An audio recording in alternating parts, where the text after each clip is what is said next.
2001 সালে আফগানিস্তানে তালেবান সরকারের পতনের সূচনা হয়েছিল এখান থেকেই। 2003 সালে ইরাকে সাদ্দাম হুসেইনের শাসনের পতনের সূচনাও হয়েছিল এখান থেকেই।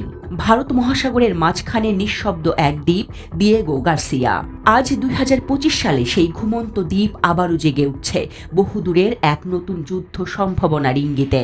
নিউজ উইক এবং ওপেন সোর্স গোয়েন্দা বিশ্লেষণে উঠে এসেছে, মার্কিন যুক্তরাষ্ট্র এই ঘাঁটিতে ব্যাপক সামরিক শক্তি জড়ো করছে। অন্তত দুটি B-2 স্টিলথ বোমারু বিমান পিচ 11 এবং পিচ 14 অস্ট্রেলিয়ার আকাশে উঠতে দেখা গেছে। তাদের গন্তব্য দিয়েগো গার্সিয়া।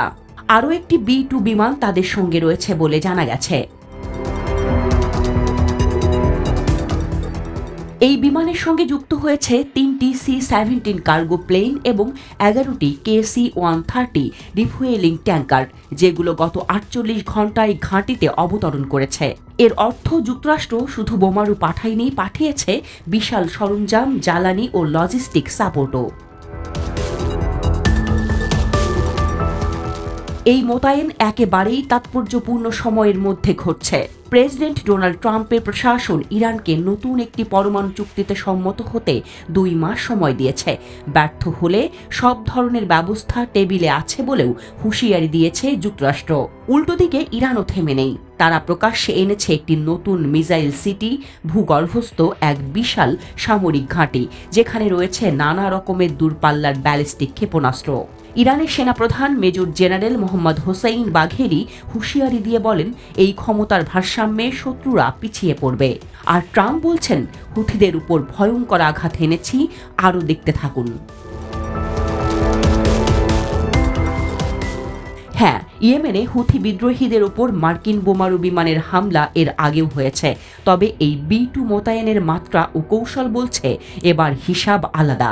দিয়েগো গার্সিয়ার গুরুত্ব শুধু এর ভৌগোলিক অবস্থানে নয়, বরং এটি ইরান ও ইয়েমেনের ক্ষেপণাস্ত্র রেঞ্জের বাইরে হয় নিরাপদ, অথচ মধ্যপ্রাচ্যে দ্রুত হামলার জন্য উপযুক্ত। এটি কার্যত যুক্তরাষ্ট্রের নির্ভরযোগ্য আক্রমণ প্ল্যাটফর্ম। বিশ্লেষকরা বলছেন, এই প্রস্তুতি যুদ্ধের সরাসরি ঘোষণাও না, আবার নিছক মহড়াও নয়। এটা এক ধরনের শক্তি প্রদর্শন, যার লক্ষ্য ইরানকে কূটনৈতিক টেবিলে টেনে আনা। কিন্তু প্রশ্ন হলো, তেহরান কি সেই টেবিলে বসবে?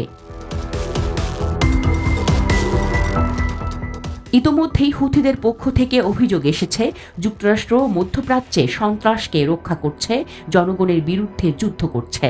সেই দিয়েগো গার্সিয়া, সেই স্টিলথ বোমারু, সেই সতর্ক আকাশপথ সবই আবার সক্রিয়। 1991, 2001, 2003 সালের ইতিহাস কি 2025-এ আবার ফিরে আসবে?